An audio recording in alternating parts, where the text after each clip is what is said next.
Boa tarde, Celso, Camilo, tudo bem? Então, estamos começando aqui agora o primeiro episódio do nosso podcast de aniversário da Tron. Então, hoje é uma data bastante especial, né? Fazendo esse episódio de abertura. São 32 anos transformando o mercado empresarial e contábil com tecnologia. E eu sou o Gelson, sou CEO da Tron. E hoje tenho o prazer de estar com um grande amigo, um convidado especial aqui para poder ilustrar esse momento tão legal de estreia aqui. Então eu estou com o Celso Camilo, que chamo de Celso aqui pela intimidade, mas o respeito grande para chamá-lo de Dr. Celso, que tem um currículo imenso. Eu vou falar só um pouquinho daquilo que o Celso fiz um mini currículo aqui para apresentar ele para vocês, para quem ainda não conhece, mas o Celso é mestre e doutor em inteligência artificial, cofundador do Centro em Excelência em IA da Universidade, professor da Universidade Federal de Goiás, professor visitante da Carnegie Mellon University, difícil até de falar aqui, pois professor visitante na UCLA e professor visitante no Instituto Indiano de Tecnologia. Acho que foi talvez a última visita que você fez aí saindo aqui do nosso país, né? Então, Celso, um prazer estar com você aqui para a gente falar de um tema tão relevante, tão importante. A gente já vem tratando disso nos cafés e oficialmente dentro da empresa. Mas queria muito agradecer a tua presença e a gente tentar inovar um pouco das últimas tendências, falar daquilo que está acontecendo no mercado e tentar trazer um pouquinho para a parte empresarial, para negócios, talvez até um pouco mais para a área contábil, que é aquilo que a gente atua, né? Uhum. Então a gente mergulhar um pouquinho nesse mercado, nesse mundo fascinante que é de inteligência artificial. Então, queria pelo menos ouvir um pouquinho a tua saudação aí para a gente poder começar esse papo nosso aqui. Bom, primeiro um prazer imenso, obrigado demais pelo convite, né? Uma satisfação imensa falar contigo, especialmente, e com a Tron, né? Parabenizando a Tron pelos 32 anos de Tron, né? Parabenizando os empreendedores, os gestores que passaram por lá, estão por lá, todos os colaboradores Tron, né? E os clientes Tron também, porque os clientes acho que são beneficiados por todo esse trabalho e esforço que vocês têm lá. Então a Tron está de parabéns, 32 anos não são 32 dias, e eu sei que tem muito esforço por trás disso, muita dedicação, né? Então eu acho que é uma celebração, e como celebração a gente tem que reconhecer o esforço que vocês têm feito e colocado Goiânia dentro da área contábil como referência, né? É isso aí, é um privilégio, né, poder ter uma classe tão relevante para o país que ajuda tanto todos os empresários, num momento tão difícil como a gente teve de pandemia, foram eles ajudando a segurar a classe, tentando buscar que as empresas permanecessem vivas e funcionando. Sim, então realmente uma classe importante para o país e para o Brasil todo aí, para o nosso estado principalmente. Então fico muito satisfeito do convite, né, o primeiro e já de aniversário. Então parabéns a todo o time Tron. E vamos bater um papo, vamos conversar mais um pouquinho e falar de IA. E tivemos aí celebrações recentes, né, das primeiras turmas de IA sendo formadas aqui no estado, primeira do país, né, Celso? Primeira do país. Dizem que primeira da América Latina, né? Putz, que legal. Primeira da América Latina, muito próximo das primeiras ali da parte norte do mundo, né? Estados Unidos, Europa. Então a gente está muito próximo do que está sendo feito em todo o mundo.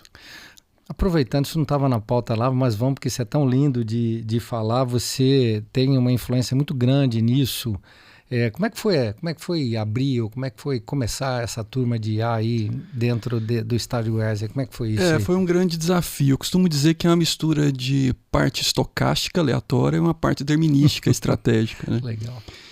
A parte estratégica é uma parte de visão. Primeiro, acho que um ponto importante é ter visão, né? E a gente vem olhando muito o que o mundo vem fazendo há alguns anos. E lembrando que a gente é pioneiro, já não é a primeira vez. A gente foi o primeiro curso de engenharia de software do país, lá em 2008. Né? Sempre desbravando aí na área de tecnologia. Então tem muito de cultura, de perfil dos professores que lá estão, né? Então o raio não cai no mesmo lugar duas vezes, não é sorte só, né? Tem um pouco de estratégia, assim.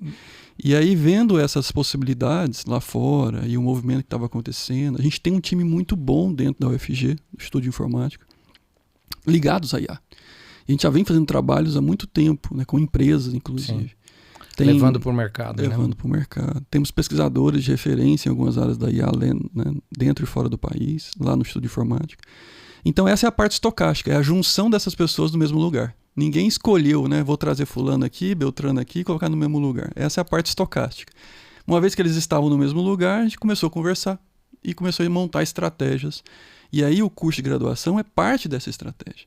Nós temos mestrado, nós temos doutorado, nós temos algum pedaço da especialização que tem um pouco de IA. E a graduação veio completar isso, junto com o Centro de Excelência em IA, que é o CEIA. E quando a gente pensou na graduação lá atrás, pensamos também num currículo inovador. Certo, né? legal. Então ele tem uma vertente de empreendedorismo muito forte também. Não é só técnico, né? Também tem bastante empreendedorismo além da matemática, além da computação. Então, para quem nos ouve aqui, muita gente da classe contábil, o empresariado que nos ouve, às vezes tem um filho, tem um sobrinho, tem alguém que ele queira recomendar. Como é que é isso? Como é que esse curso pode, como é que você acha que isso seria para um pai que você estivesse falando aqui? O que ele pode ficar com a antena ligada aí para, de repente, indicar para um filho que tem talento, que está lá, que gosta muito da área de tecnologia? Primeiro tem que estudar, né? Porque é um dos cursos mais concorridos da Federal. Tem que fazer o Enem e é um dos mais concorridos. Da última vez ficou em 3º lugar, se não me engano, né? Atrás aí de medicina, engenharia de software, depois IA. Então, não é muito fácil entrar também num curso desse na Federal de Goiás, né? Mas uma vez que entre, a pessoa tem que ter dedicação, engajamento, gostar de desafios e assim por diante.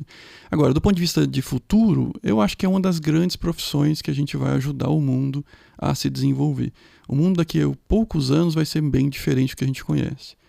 E isso vai passar muito por a mão desses cientistas, desses engenheiros, dessas pessoas, desses profissionais. Não só, evidentemente, né?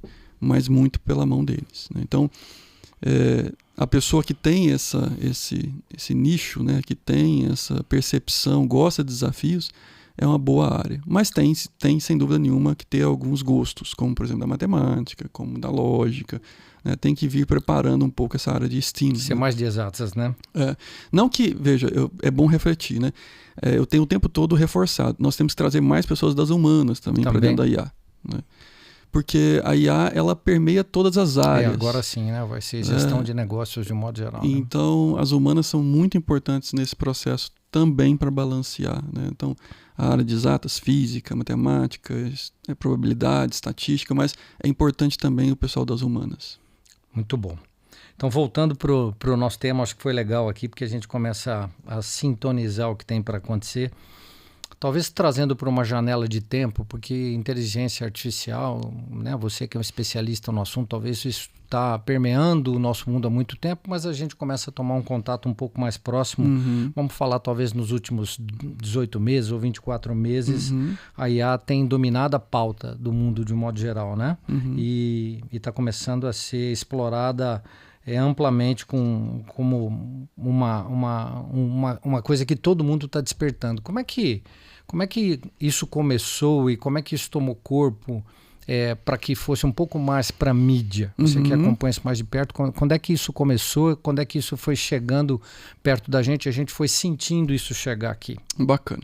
É importante historiar um pouco, porque de fato a IA não é tão nova como as pessoas acham, né?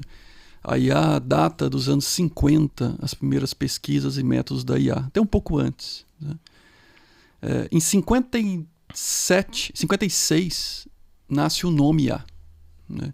O nome é cunhado para o John McCaulley, se não me engano, em 56 numa conferência de especialistas. Então nós estamos falando aí de 56, 69 anos, ou seja, com o nome de IA, nós temos quase 70 anos de pesquisa. Senhor de idade. Né? E isso é muito importante. Estava hoje em sala de aula com o pessoal do curso de IA e falando um pouco do livro clássico da IA, do Russell e do Norvig, que a gente considera que é a Bíblia da IA.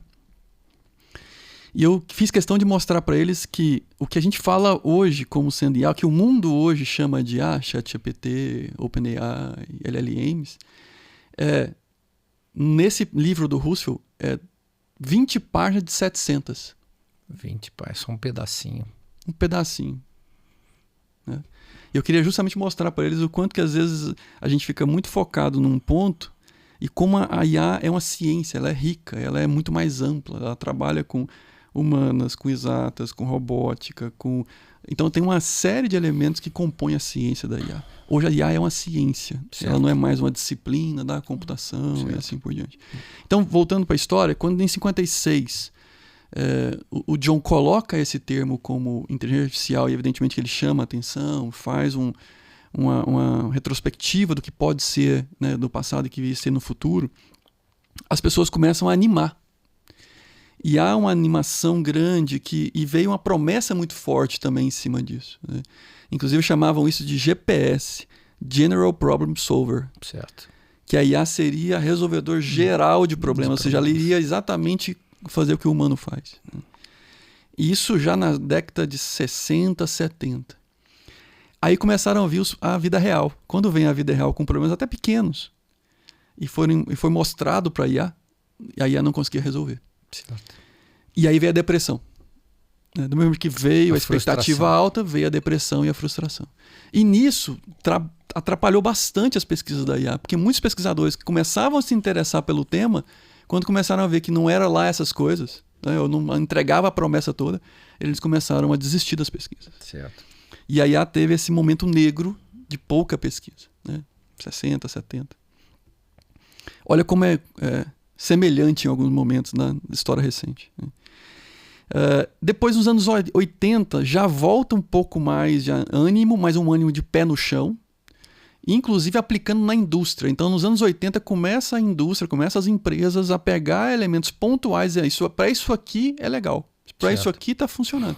Não dá para ser geral, mas dá para ser específico, né? E aí as empresas começaram a ganhar retorno de investimento, o ROI, a partir de aplicações de IA nas suas operações. E aí começou a animar de novo. Então não dá para ser demais, mas dá para ser focado. Voltamos a pesquisar bastante em IA. E de lá para cá o ritmo continuou mais linear, mas uma tendência de subida. E aí eu vou dar saltos para a gente não ficar muito longo. E vou trazer os últimos 10 anos. O que mudou da IA nos últimos 10 anos? Aí nós tivemos um saldo significativo, por 2 razões. Nós melhoramos metodologia, 3 razões. Metodologia. Nós melhoramos volume de dados. Certo. E nós melhoramos capacidade computacional. Exatamente. Volume e capacidade. Tá?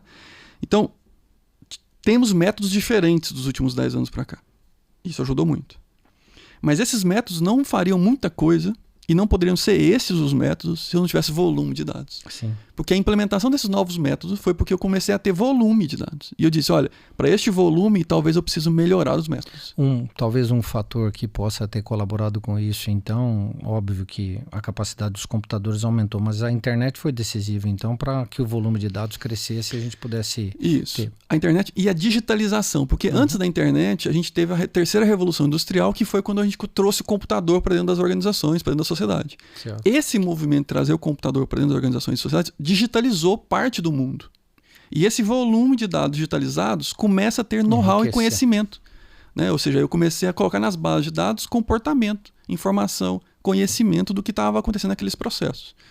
E isso, até então, a gente usava já os dados, mas eram com métodos que não trabalhavam com volume muito grande de dados, porque não tinha nem volume muito grande de dados, mesmo com a internet.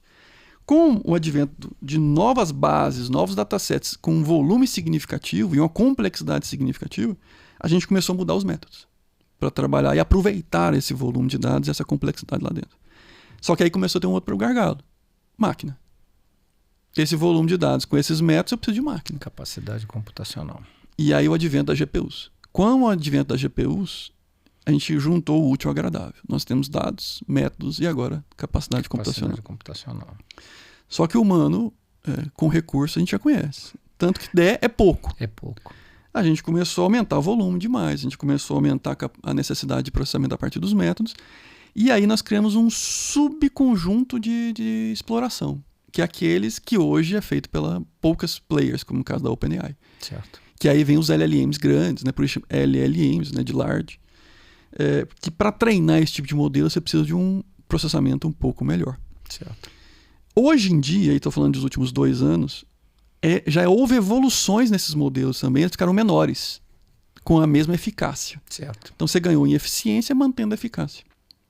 E aí permitiu, por exemplo, que com pouco recurso, você consegue rodar alguns desses modelos. E pelo menos executá-los. Se você não consegue treiná-los, pelo menos executá-los. Né? Então, e isso é uma diferença importante a ser feita. Quando a gente pega um modelo LLM, você tem duas formas de fazer esse modelo LLM. Você tem uma arquitetura, que é só o esqueleto, e aí você tem que colocar o treinamento para que ele seja inteligente, com volume de dados. Esse treinamento precisa de muita máquina, em grandes modelos de dados, em grandes modelos de LLM. Mas uma vez treinado, ele pode ser compartilhado, já treinado, já inteligente. E aí é só executá-lo. Mas para executar esse modelo inteligente, ainda assim precisa de um poder de computacional maior. Nós estamos falando aí de 7 bilhões de parâmetros quando o modelo é pequeno. Entendi. Tá? Então, esse cenário trouxe a gente para onde a gente está agora. E aí o que a gente tem de poder hoje é muito diferente do que a gente tinha 10 anos atrás. Hoje a gente consegue colocar a máquina para produzir conteúdo como nunca antes. Seja texto, seja imagem, seja vídeo. Isso só é possível com o generativo, né? O GenAI, que vem desses LLMs, que também houve uma evolução gigantesca. Mas não é possível falar só de hoje sem olhar para o passado, porque evoluções que temos hoje foi construída ao longo da história no passado. E talvez para a gente poder fazer um marco e seguir para começar a entender como é que isso vai permear as nossas vidas daqui para frente, qual é o cenário atual hoje? Onde que você acha que a gente está e quem são os players? Quem é que está comandando isso hoje? Qual é a tendência que você acha que tem isso? Olhando para o passado, a gente avançou muito. Projetando para o futuro, a gente está bebê na história. A gente está brincando. Né? Eu imagino que os usuários do OpenAI mesmo, a maioria entrou pela única vez no OpenAI, no ChatGPT. Fez algumas perguntas. Nós estamos brincando de fazer as coisas ainda. E do ponto de vista metodológico, com essa nova revolução dos LLMs, é de fato apenas uma brincadeira. Nós ainda vamos melhorar muito. E qual é a próxima evolução? É reduzir muito os modelos, ou seja, reduzir a poucos 1000 parâmetros. E esses poucos mil parâmetros eu consigo treinar em máquinas que você consegue colocar em casa. Né? E aí você consegue democratizar esses modelos. Quando você começar a democratizar ainda mais esses modelos, não só a execução como o treinamento, aí você vai ter ainda mais soluções espalhadas pelo mundo. Porque muita gente vai conseguir brincar nesse playground. Né? Então muitos domínios de problema vão ser tratados a partir desse playground novo de OpenAI, né? De LLMs e de linguagem de programação. E nós vamos, hoje, talvez o que a gente consiga ver, para aquilo que está comercialmente falando, para aquilo que está na mídia, talvez 2 ou 3 grandes players aí, Microsoft, próprio Google. Quem é que está hoje aí andando na frente, pelo menos comercialmente? É claro que o volume de pesquisas que as universidades estão fazendo e tudo mais, mas aquilo que é visto hoje, quem é que domina? Quem é que está chegando primeiro aí nesse mercado? Olha, é uma corrida, né? É uma corrida de tubarões, tubarão comendo tubarão, ou tentando comer tubarão. A própria Microsoft com a OpenAI, ela tem uma relação que eu chamo de promíscua. A Microsoft, ela tolera a OpenAI porque não tem nada dentro da Microsoft para substituir. Inclusive, ela está colocando dentro dos produtos agora, né, da Microsoft, os copilots, que vêm de tecnologia da OpenAI. Mas com certeza a Microsoft vai tentar colocar dentro, né, de casa essa tecnologia para desenvolver internamente, para não depender de empresas externas. Mas Microsoft, OpenAI, Google perdeu um time, isso deu um susto na Google, né, assim, ela está correndo um pouco atrás do prejuízo, mas vem recuperando bem. Você tem a própria Meta, a Meta também atrasada, ela entrou num processo de dizer, não, então o meu modelo não vai ser fechado, o meu modelo vai ser aberto, todo mundo vai saber o que é um modelo. E ela foi numa linha de open, mas criou o próprio, né? O Llama é da Meta. Certo. Então você tem esses grandes players Big Techs, né? E o Elon Musk também, né? O Elon Musk entrou recentemente nessa briga também de LLMs, mas volto a dizer, são 20 partners de 700. Eu ainda, óbvio, estou também estudando um pouco para começar a me inteirar desse assunto. Será que esse pequeno atraso que o Google teve para entrar nessa área foi porque hoje, quando você pesquisa alguma coisa no Google, ele te entrega links e você tem que fazer as suas pesquisas, e isso sempre foi uma forma dele monetizar, né, dele destacar empresas que pagam e que às vezes dão um jeito de poder subir nas pesquisas para fazer, e por isso não entregar respostas prontas, porque daí você não tem as origens de onde você buscou. Você acha que isso tem um pouco a ver com isso? Não, eu acho que o Google sempre focou em retrieval, né? Assim, em recuperação da informação. E isso talvez tenha colocado um pouco míope nessa possibilidade de você entregar compilado a informação. Ele te entrega o ranking. Sim. A diferença entre o ranking e o que a OpenAI entrega é que eu pego o ranking e compilo e faço o passo seguinte que o usuário faria. O usuário hoje tem que entrar site por site, pegar a informação, compilar aquilo em um conhecimento. O que a OpenAI está se propondo a fazer é: eu vou buscar o que você precisa e já vou compilar para você mastigado. Ou seja, reduz o seu custo de processamento dessa informação. Não que o Google não tinha nada de LLM, tinha. Aliás, o Google ajudou a evoluir isso também, até chegar nos modelos atuais. Então ele tinha. Só que eu acho que a velocidade que ele esperava que isso acontecesse era menor. E não foi à toa que a velocidade aumentou, porque o volume investido da Microsoft na OpenAI é um volume nunca visto antes na história. Então, realmente, ninguém imaginava que alguém estava disposto a colocar esse volume de dinheiro nesse tipo de tecnologia. E foi aí que pegou o mercado meio de calça curta, né? Então aí avançou, o resto teve que vir atrás com investimentos, e agora está essa corrida do ouro em torno disso. Mas o Google acho que comeu um pouquinho de poeira, porque, de fato, não quis investir tanto quanto a Microsoft investiu. Então, como nós estamos falando de uma revolução ou de uma tecnologia que está chegando agora, apesar da gente olhar e falar que ela tem quase 70 anos de origem, você acha que vai haver um afunilamento de um domínio de mercado para depois abrir de novo? Ou por quê? Porque nesse momento muitas startups, muitas pessoas estão trabalhando, tentando trazer coisas que possam revolucionar. Isso tem uma tendência de afunilar e depois abrir? Como você acha que esse mercado deve se comportar? É muito dinâmico, e eu acho que não se afunila assim. Hoje a OpenAI sai na frente porque ela realmente foi a primeira. Certo. Mas se você começa a olhar já os movimentos, tem muitas empresas oferecendo não só o que está por trás da OpenAI, mas oferecendo modelos que elas mesmas começaram a treinar. Ou pelo menos pegaram modelos abertos, já treinados, e faz o que a gente chama de fine tuning, né? Dá uma refinada ali. E vende o Open, não usando a OpenAI, né? Vende o modelo aberto que ela está usando. Ou seja, já democratizou, porque muitos desses serviços que eu estou ofertando hoje já não depende mais da OpenAI, né? Eu consigo eu mesmo ofertar para o mercado sem usar a OpenAI. Que, aliás, do ponto de vista das empresas, se eu usar só a OpenAI pode ficar custoso demais e eu não conseguir, de fato, entregar para o meu cliente a um custo razoável, né? Então, e aí, falando já de empresas de software, nem toda empresa de software consegue usar a OpenAI para vender serviço. Especialmente a versão 4.0 e outras que elas vão lançando e colocando um custo mais alto. Então, você vai ter que trazer para dentro de casa o desenvolvimento ou o uso de alguns modelos open para você entregar um serviço de qualidade, talvez não igual ao da OpenAI, mas de qualidade, com um custo aceitável para o seu cliente, né? Então, esse é um balanço. Então, na minha opinião, já está meio aberto. A gente já começa hoje a ter versões abertas e boas, suficiente para que o mercado consiga utilizar, que não seja dependente nem da Google, nem da OpenAI. Beleza, fazendo um paralelo aí, ou uma comparação ou um esclarecimento, muitas empresas, assim como a Tron, usaram algumas tecnologias, estão usando ainda agora, está vigente, para poder fazer automação de processos, levando robotização, RPAs, fazendo as automações. Dá para você ajudar o nosso público aqui a entender o que é isso, a robotização, os RPAs, e quando eu migro de um para o outro, se eles são concorrentes, se um é sucessor do outro, como é que funciona aquilo que já está bacana hoje, que já ajudou na automação, e aquilo que há por vir, a IA, como se encaixa nisso aí? É muito bacana.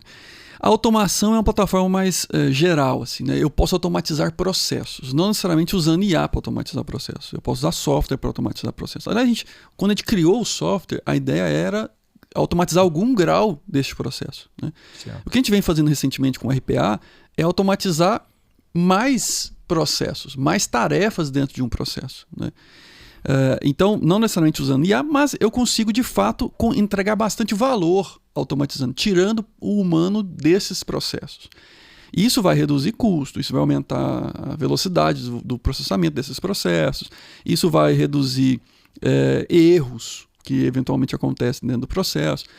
Então, naturalmente, esses RPAs vão melhorando também. Por exemplo, parte do processo vai depender de algum grau de criatividade. E aí, não só o software não vai resolver. É onde eu coloco um módulo com algum grau de IA, com algum elemento de IA. Então, continua sendo RPA, robotização de processos. Robotização de processos. Isso, continua sendo robotização de processos, mas em algum passo desse processo robotizado, eu vou ter que consultar uma IA para tomar uma decisão naquele momento. Tá? Pode ser pode ser em 3 passos diferentes, depende da complexidade daquele processo. Mas a tendência, sem dúvida nenhuma, é a gente automatizar esses processos. Na área contábil, isso é muito sensível, ou seja, tem bastante coisas, você pode dizer até mais do que eu, de processos na área contábil que é possível de automatização. E aí vem, eu acho que uma grande transformação para o mundo contábil. No momento que os contadores tiverem acesso a essas ferramentas que automatizam esses processos, o efeito em redução de custo, o efeito em redução de erro e o efeito em velocidade vai ser bem sentido, positivamente falando. Né? E para mim vai ser uma transformação na forma de fazer, no jeito de fazer, até na forma que você oferta isso para o teu cliente final. Né? Você pode ofertar isso em outros serviços, com serviços complementares, ou até para mais empresas que você hoje... Eu acho que é um fator. Né? Limitante é volume grande de dados, você precisa aumentar gigantescamente a equipe, enquanto com o que você acabou de dizer, eu automatizo as tarefas repetitivas e ganho capacidade de buscar mais empresas no mercado. Não só repetitivas, como com o uso da IA, criativas. Certo. Atividades que têm algum grau de complexidade, né? Dependendo do que a gente está falando, dá também para fazer. Né? Então, isso aqui não é tão simples. Para eu avaliar se a decisão é A ou B, eu tenho que analisar 30 documentos. Eu tenho que analisar condições que não dependem só da empresa. Regras. Né? Então, às vezes, não é só pré-programado. Eu preciso de uma IA realmente para analisar documentos, para fazer o OCR, que a gente chama, que é o reconhecimento de caracteres daqueles documentos. Semanticamente falando, comparar documentos. Esse documento é parecido com esse documento? Se ele for parecido, ok. Senão, é outro caminho. E isso o humano é acostumado a fazer porque tem um grau de complexidade. E nessa situação não é um RPA comum, é um RPA com IA, que também... Então, assim, é importante dizer, não estamos dizendo só de tarefas repetitivas. A gente está dizendo também que a IA chega junto com a RPA para tarefas também complexas. E é isso que eu acho que vai dar um grau de eficiência e eficácia dentro do escritório, que vai permitir o contador ter mais empresas com o mesmo escritório que ele tem hoje. Então, talvez a primeira mudança que a gente tem, usando o RPA, que é a automação dos processos e um grau de uso de inteligência artificial numa decisão, isso vai impactar, por exemplo, nas tarefas diárias. Vai impactar de forma decisiva nas tarefas diárias, para quem adotar, né? Certo. Aí existem outras coisas que são muito relevantes para a área contábil, que vou dar 2 exemplos aqui, que, por exemplo, é a análise das informações, análise de dados, e uma coisa também importante que é predição. Por exemplo, uma predição financeira, para eu saber que eu vou ter um problema, uma predição para dizer que vai faltar um estoque, que talvez eu tenha um turnover. Então, mais 2 fatores, que é a análise de dados e a predição. Aí quem que vai ajudar aqui? Também a IA. Né? Essa análise, seja preditiva, seja prescritiva, seja descritiva, né? Eu falei 3 aqui para dar exemplo. Bacana esse esquema. Né? A descritiva é o que aconteceu e eu tento explicar o que aconteceu. Né? A prescritiva eu preciso orientar, é como se fosse um médico orientando né, o paciente. E a preditiva é tentar adivinhar realmente o que vai acontecer no futuro. Essas 3 análises elas podem ser suportadas por IA. Normalmente as empresas começam pela descritiva. Quando ela faz um dashboard e coloca estatísticas do que aconteceu, né, como aconteceu. Assim, relatando um cenário. Elas estão tentando descrever o que já aconteceu no passado. Né? Então esse elemento descritivo é do passado. E a IA pode ajudar muito aqui. Pode tentar entender, por exemplo, correlações. Certo. Por que isso aconteceu junto com isso? Né? Por que para acontecer isso, deve acontecer isso, ou seja, associativa. Tá? Ou seja associativa, seja de clusterização, que chama de agrupamento, ou seja, o que é comum entre essas coisas? É outra coisa, eu posso analisar e dizer, esse cliente está próximo a esse conjunto de clientes. Isso é uma análise de agrupamento, clusterização.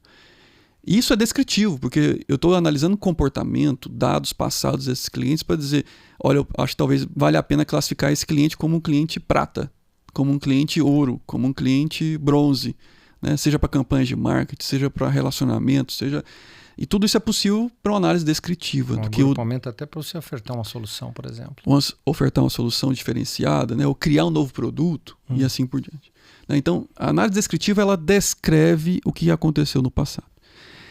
A prescritiva, e aí na tua pergunta é a preditiva ela é o que a gente chama normalmente de série temporal. Eu tenho que analisar o que acontece no passado, dado a variável tempo. Então eu vou analisando o que aconteceu no mês tal do ano tal, mês tal do ano tal, e venho acompanhando esse cliente ou esse conjunto de clientes para dizer o seguinte, olha, dado esse padrão de passado, a tendência é repetir isso em algum momento e, portanto, vamos predizer a série temporal futura.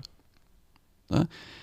Então, isso é uma ousadia de complexidade, mas só é suportada porque os padrões tendem a se repetir. Certo. Com algum grau de variação, mas os padrões tendem a repetir. Então não é que a gente tem uma bola de cristal e adivinha o futuro. É que a gente olha para o passado, analisa um padrão e analisa uma probabilidade que aquilo aconteça no futuro. Né? Muito bacana. Quer dizer, também o mercado, de um modo geral, as empresas, e aqui trazendo, por exemplo, onde a Tron é mais especialista, que é no mercado contábil, quer dizer, isso com certeza vai inferir sobre o dia a dia destes profissionais. Quer dizer, a análise de dados e a predição de alguns cenários é uma coisa que vai permear esse mercado, certeza absoluta. Vai. E eu suponho que, na verdade, o que vai acontecer para o dono do escritório de contabilidade é que ele vai tender a entregar mais valor com esse tipo de serviço de predição e de análise financeira do que o que ele já faz hoje, mais burocrático. Né? Acho que é uma tendência de entrega de valor. Se a entrega de valor aqui ficar comoditizada, assim, se todo escritório entregar a mesma coisa, a tendência é querer se diferenciar por essas análises preditivas e descritivas, tá? Ou prescritivas. E tem campo para isso, porque se poucos fizerem isso com as ferramentas corretas, ele vai entregar mais valor para o cliente dele. Bacana. E aí, avançando um pouquinho, que tendências futuras que você acha que a gente pode compartilhar, que previsões que devem acontecer sobre o futuro de AI, o que está por vir? Porque nós estamos começando a mastigar alguma coisa aqui, que é aquilo que está mais palpável para a sociedade de um modo geral, o uso do ChatGPT, do Copilot, de algumas coisas que estão aí. O que virá com o uso da inteligência artificial? Você já deu spoilers para mim aí de que você acha que até na medicina, em áreas bastante relevantes, a parte de saúde deve acontecer. O que você acha que tem tendência futura que a gente pode compartilhar com quem nos ouve aqui, que deve acontecer em breve, a gente deve começar a pôr a mão nisso também? Isso. Eu acho que uma tendência muito forte com o uso da IA, Gelson, é a personalização dos processos. Isso para todas as indústrias, todas. Personalização do tratamento da saúde, personalização da educação. Né? Eu gosto muito de falar da educação, porque educação é uma forma que as pessoas entendem fácil. A gente massificou a educação mediante as revoluções industriais. Antigamente, os sábios sentavam com seus pupilos, no chamado arenas. Eles falavam, discorriam sobre algum assunto, os Sim. pupilos perguntavam, poucos pupilos, né? 3, 4, 5, às vezes individualmente. E aquele conhecimento era transmitido e desenvolvido. Quando chegou a Revolução Industrial, a gente precisava massificar, ou seja, a gente precisava pulverizar a educação.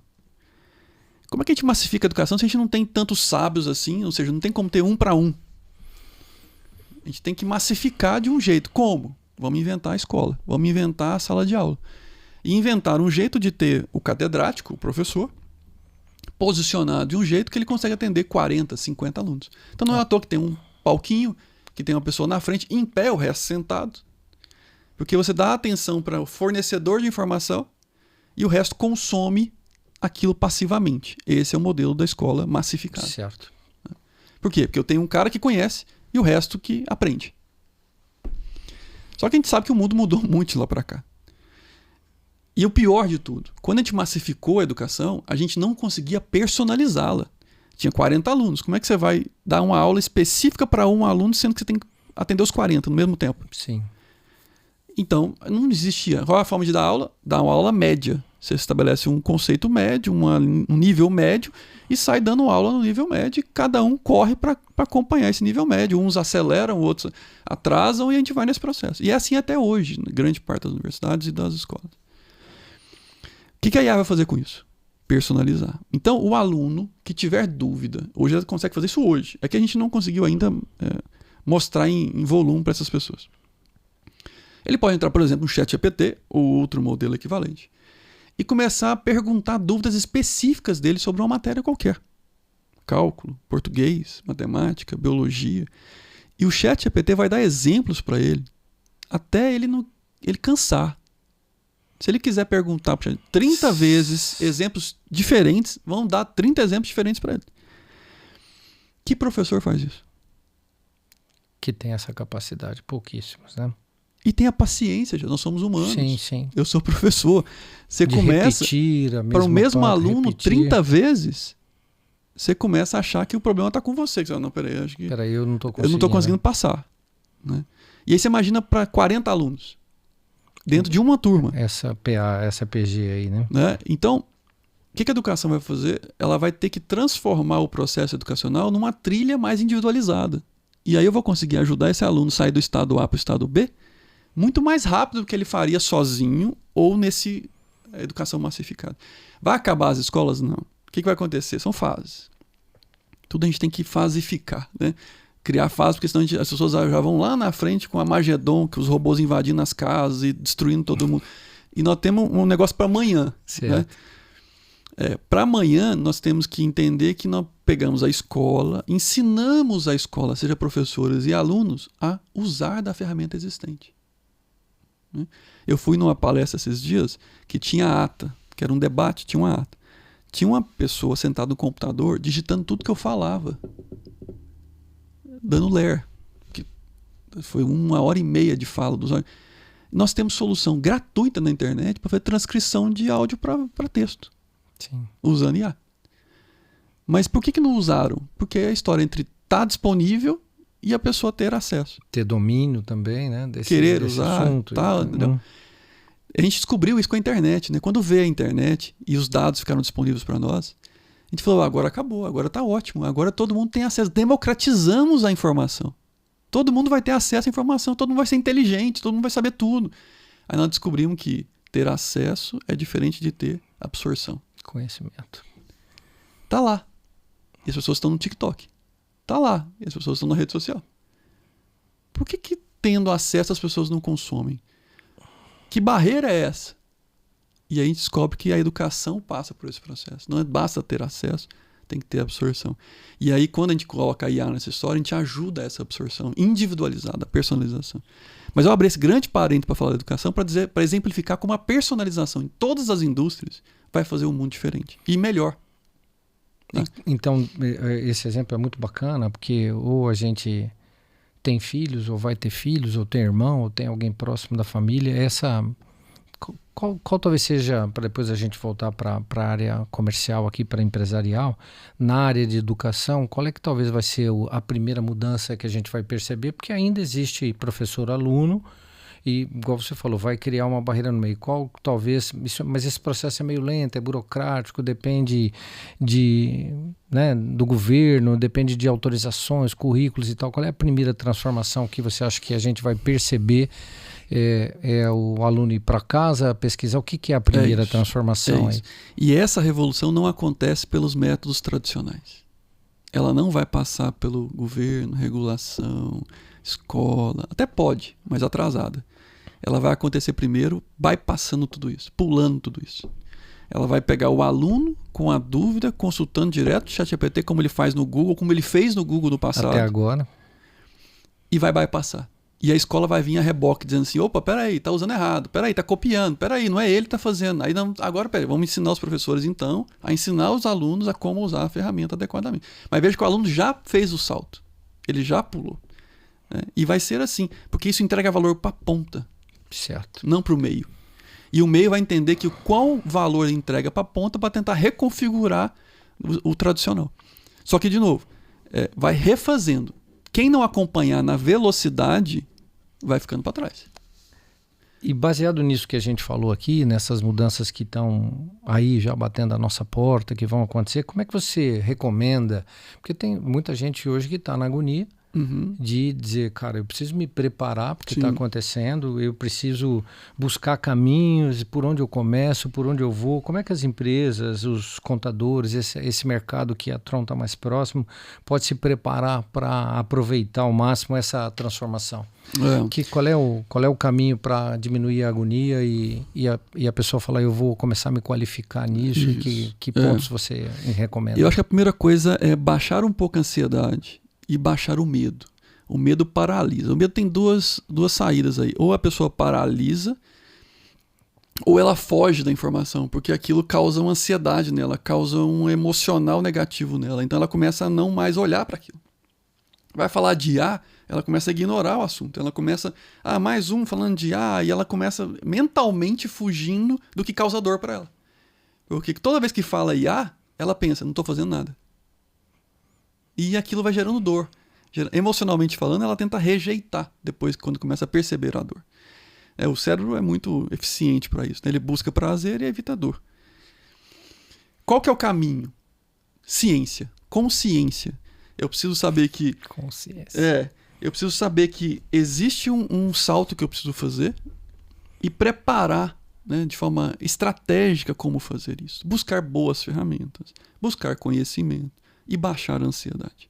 Se tem um plano, né, é muito fácil falar isso, mas é difícil fazer, mas tem que ter um plano mínimo para dizer, eu vou sair de um ponto A para um ponto B num certo tempo razoável, sem grandes ansiedades.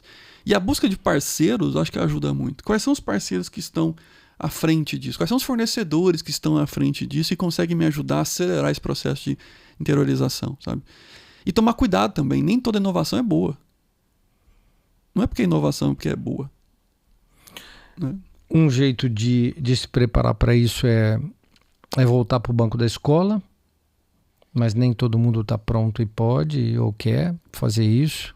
Não precisa ser banco de escola. A gente tem bastante conteúdo bom na internet. O duro é que assim, o bom e o ruim tá colado, né? Tá muito um do lado próximo. do outro. Mas com talvez referências. As chancelas nunca foram tão importantes como agora. Sim. As referências, as chancelas boas, para que as pessoas possam filtrar mesmo, ajudar elas a filtrarem. Filtrar é um problema sério dessa geração. Filtrar para que elas consigam dar passos menores, microlearnings. Não precisa ser grandes cursos, grandes. Identifica o estado que você esteja, introdutório, por exemplo, e começa a dar um passinho pequeno. É melhor um passinho, né, feito do que perfeito. Então, dá um passinho pequeno para entender um pouquinho o que é, como é que aplica no setor contábil. Assiste o podcast da Tron. Né? Vê elementos que vão contribuindo para esse meu dia a dia. Agora, o que você não pode é deixar a cultura comer estratégia no café da manhã. O que você não pode é deixar a rotina voltar você para a mesma situação. Todos os dias as mesmas coisas. Então você tem que ter um momento na sua agenda que você olha para fora, que você tenta se atualizar e tenta buscar esses parceiros que têm mais tempo que você para se atualizar e colar no seu processo. Quando você está falando disso, a gente está falando do seguinte, por exemplo, de ir para um exemplo prático, de eu ir para o YouTube, Isso. pesquisar um tema, que é, ou como iniciar, ou como começar a entender o que é inteligência artificial, procurar conteúdos de 30 minutos, 40 minutos e ir colocando um tijolinho depois do outro. É disso que você está falando? Mais focado, por exemplo, na área contábil. Né? E aí você mesmo começa assistindo vários e fazer alguns filtros. Olha, aqui está sendo mais raso, aqui está sendo mais profundo, aqui eu estou entendendo o que está falando, aqui não estou entendendo o que está falando. E você começa a selecionar. O YouTube tem tudo.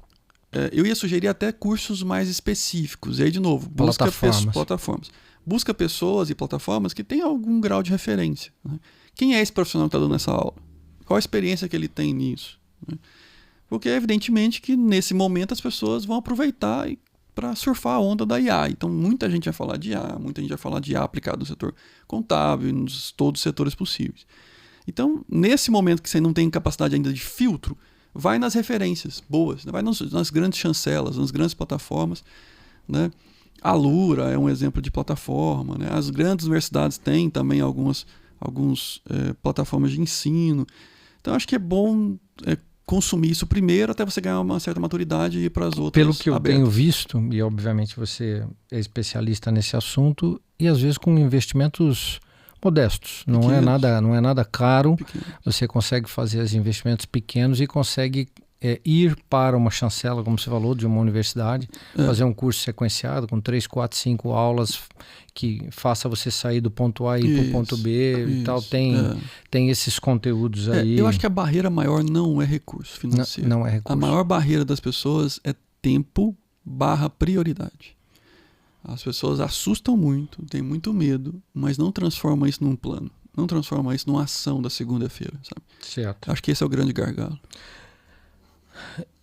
Fora da ordem, mas eu lembrei aqui de um artigo que rolou dentro da empresa essa semana, falando de que as pessoas já começam a usar. É meio comum de todos os profissionais que nós temos, talvez lá na nossa empresa, assim como na nossa audiência, nas empresas que estão aí, as pessoas começam a pegar as ferramentas e já começar a fazer uso, até porque elas são gratuitas. Sim. O ChatGPT tem versão gratuita e tal, que já começa a dar uma experiência inicial.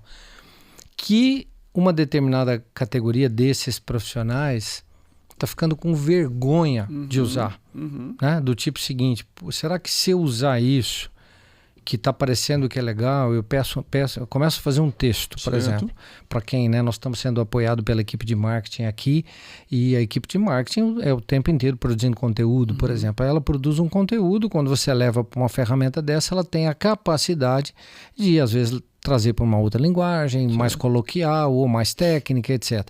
Mas às vezes ficando com vergonha de dizer, putz, será que eu estou usando isso? Isso não vai me emburrecer? Será que isso não vai me limitar? Então eu sei que você tem aí as respostas para isso, mas para quem nos ouve aqui e está usando isso, meio apreensivo ainda, de onde eu vou chegar com isso? Bacana. A pergunta é, limita o desenvolvimento? Limita dependendo do momento que você usa. Se você usar isso quando você está aprendendo sobre aquilo, isso tende a limitar a sua capacidade de desenvolvimento cerebral.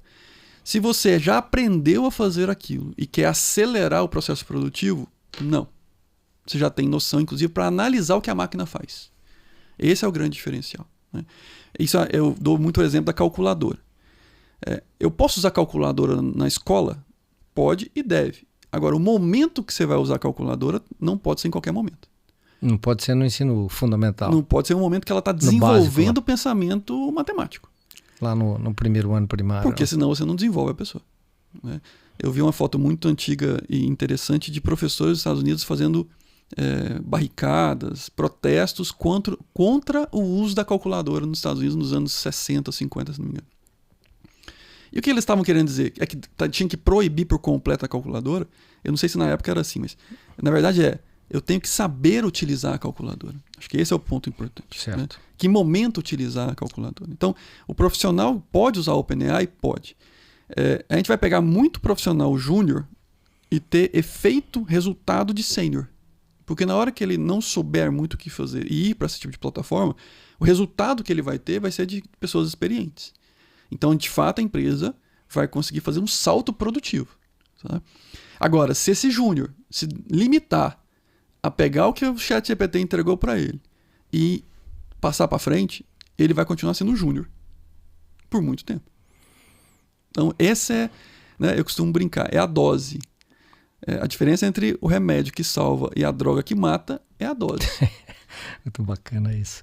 Celso, dá para ficar conversando a tarde inteira, o tempo passa muito rápido, já estamos quase estourando o nosso horário aqui. Eu queria te fazer uma última pergunta para a gente ir para o encerramento. Então, se a gente olhar para o futuro, qual a sua maior esperança, né, em relação ao impacto de IA na sociedade e na vida das pessoas? Eu acho que a gente vai ter um lado muito positivo da aplicação da IA. Eu costumo dizer que a gente não pode fazer juízo de valor da ferramenta. A ferramenta não é boa ou ruim. O uso da ferramenta pode ser bom ou pode ser ruim. Então, dependendo se a gente tiver juízo, enquanto humanos, enquanto humanidade, a gente vai ter muito mais resultado positivo do que negativo. É claro que a história nos conta que a gente não tem tanto juízo assim. Então é evidente que a gente vai ter que sofrer algumas dores pelo mau uso disso. Né? Em vários setores, inclusive na área da saúde. Mas eu gosto de citar o Ariano Suassuna. Eu não gosto de ser o otimista tolo, nem o pessimista chato. Eu gosto de ser o realista esperançoso. Boa. Né? Então, sendo realista esperançoso, eu enxergo um futuro com mais soluções positivas do que soluções negativas. Né? Especialmente quando a gente misturar IA com engenharia genética. Se a gente não tiver muito juízo do que a gente vai fazer com isso, pode dar muito ruim. E quando dá ruim, a própria sociedade conserta, mas às vezes demora tempo para ela consertar. Causa alguma sequela. A dor existente. Né? Então, eu torço muito e tenho preparado, inclusive, os nossos alunos da UFG, para o tempo todo refletir sobre qual é o nosso papel enquanto humano nesse processo de guiar a máquina. A gente está guiando a máquina para qual direção? Como é que a gente vai proteger a sociedade do mau uso dessa? É só com regulação? É uma regulação com uma ética associada? Né? O que nós vamos, como sociedade, propor? Nós, como UFG, pioneiros nesse processo de formação, a gente também tem que ser pioneiro na responsabilização, na ética disso, né? No moral disso. Então a gente está o tempo todo discutindo entre esses profissionais, entre esses alunos e profissionais, como é que a gente vai adotar, ou como é que a gente vai conduzir esse processo, né? Influenciar esse processo dentro da sociedade, pelo menos a sociedade brasileira. Apesar que a gente discute isso no mundo todo. No mundo todo está discutindo regulação, o mundo todo está discutindo impacto. Né? Alguns regulam de forma geral, que é o caso da Europa. Os Estados Unidos está regulando mais por agência do setor econômico, porque os Estados Unidos tem essa visão mais desenvolventista, né? Essa visão, e a Europa é uma visão mais conservadora. Então, essa é uma boa análise a ser acompanhada, mas eu torço muito, como realista esperançoso, de que a gente conduza para menos sofrimento possível, né, o uso adequado. Mas, assim, para o uso do bem, vai ser uma transformação muito bacana, muito bacana. Bacana. Bom, estamos chegando ao final do nosso podcast sobre os destaques de inteligência artificial. Tentamos trazer o máximo que a gente pôde de como a sociedade vai ser impactada, a transformação na parte empresarial e contábil. Né? Esperamos que a nossa audiência aí tenha encontrado informações importantes ou o mínimo de guia para que ele possa trazer para a empresa dele, para a vida dele, para as pessoas que o cercam aí, e contar sempre com a Tron, que está aqui para poder sempre falar um pouco de tecnologia.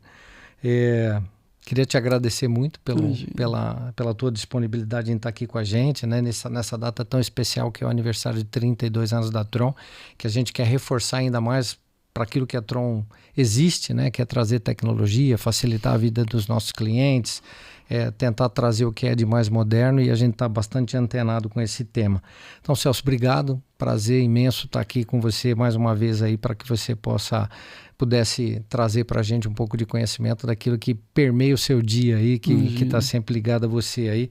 Então, obrigado mais uma vez, e é um prazer estar sempre com você. Eu que agradeço, foi um bate-papo muito prazeroso, né? E mais uma vez parabenizar a Tron pelos 32 anos, né? Todo o time Tron, e dizer para os ouvintes, né, assim, vai ser um mundo diferente, e a gente tem que estar preparado para esse mundo diferente, sem medo, sem ansiedade, com conhecimento e com plano para segunda-feira, né? A gente tem que ter plano para segunda-feira e executar o plano na segunda-feira. Esse é o grande diferencial. Como é que é? O otimista esperançoso? Como é que é aí? O realista esperançoso. Realista esperançoso. Que eu acho que esse é um jeito bom de levar realmente a vida. Realista esperançoso. Foi um prazer, conte comigo sempre. Né? E o ouvinte que está nos assistindo aí, siga aprendendo, siga conhecendo, né? O conhecimento liberta. Evite os medos, o medo paralisa, o medo escraviza. Então vá atrás de conhecimento, posicione isso como um plano e execute na sua empresa. Visto que você está lá muito próximo da universidade, o conhecimento está lá, permeia o que o que acontece na sociedade e sempre ajuda. Quando um empresário precisa da ajuda da universidade, como é que ele faz? Como é que é lá no Instituto? Bacana. A gente tem várias formas de apoio, né? Inclusive o Centro de Excelência aí apoia muitas empresas e projetos de P&D. O caminho é entrar em contato comigo mesmo. Entra nas redes sociais, Celso Camilo, né? Tanto no Instagram e no LinkedIn. E a gente vai conversando para entender um pouquinho do problema do empresário goiano ou do Brasil inteiro. Nós estamos com mais de 60 empresas lá no Centro de Excelência, no Brasil todo e fora do país. Então, o empresário que queira comunicar com a gente, entra no LinkedIn, manda mensagem, a gente encaminha para as pessoas que podem trilhar essa questão, esse problema para ele. Então, para você que nos ouve, sempre que a sua empresa precisar de um apoio da academia, aqui na nossa universidade isso é comum, né? A universidade tem parcerias muito próximas do mundo empresarial, então está sempre à disposição, é só seguir o Dr. Celso lá nas redes sociais. Então, amigo, obrigado mais uma vez. Prazerão. Prazer. Disposição.